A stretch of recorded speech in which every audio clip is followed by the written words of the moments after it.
ഇന്ന് നമ്മുടെ ജീവിതത്തിലേക്ക് നോക്കിയാൽ നാം പലപ്പോഴും ആളുകളെ അവരുടെ പദവി, സാമ്പത്തികം ഒക്കെ പേരിൽ അകറ്റി നിർത്താറുണ്ട്. ഒരു ദിവസം ശ്രീനാരായണ ഗുരു യാത്രയ്ക്കിടെ ഒരു ഗ്രാമത്തിലെത്തി. അവിടെ കിണറിനരികെ ദാഹിച്ചിരിക്കുന്ന ഒരാളെ കണ്ടു. കിണറുണ്ട്, വെള്ളമുണ്ട്, പക്ഷേ അയാളെ വെള്ളം കുടിക്കാൻ സമ്മതിക്കുന്നില്ല. അയാൾ താഴ്ന്ന ജാതിക്കാരനാണെന്നാണ് പറയുന്നത്. ഗുരു അഭിപ്രായത്തെ സമ്മതിച്ചില്ല. ഗുരു എല്ലാവരെയും ഒന്ന് നോക്കി, എന്നിട്ട് ശാന്തനായി ചോദിച്ചു, ദാഹം ജാതി നോക്കിയാണോ വരുന്നത്? വെള്ളം കുടിക്കാനുള്ള അവകാശം മനുഷ്യനെന്ന നിലയിലാണ്. അദ്ദേഹം തന്നെ കിണറിൽ നിന്നും വെള്ളം കോരി ആ മനുഷ്യന് നൽകി. അവിടെ കൂടുന്ന ജനങ്ങളാകെ നിശബ്ദരായി. ഗുരു അവരെ ശബ്ദത്തിലൂടെയല്ല, പ്രവൃത്തിയിലൂടെയാണ് ചോദ്യം ചെയ്തത്. ഈ കഥ നമ്മളോട് പറയുന്ന ഏറ്റവും വലിയ പാഠം മനുഷ്യനാദ്യം മനുഷ്യനാകണം എന്നാണ്.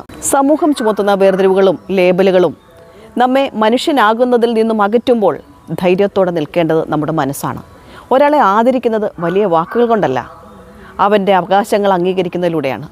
ഗുരുവിൻ്റെ ഈ കഥ നമ്മോട് പറയുന്നത് നമ്മൾ മാറ്റം കാത്തിരിക്കേണ്ടത് സമൂഹത്തിലല്ല, നമ്മുടെ ഉള്ളിൽ തന്നെയാണ്.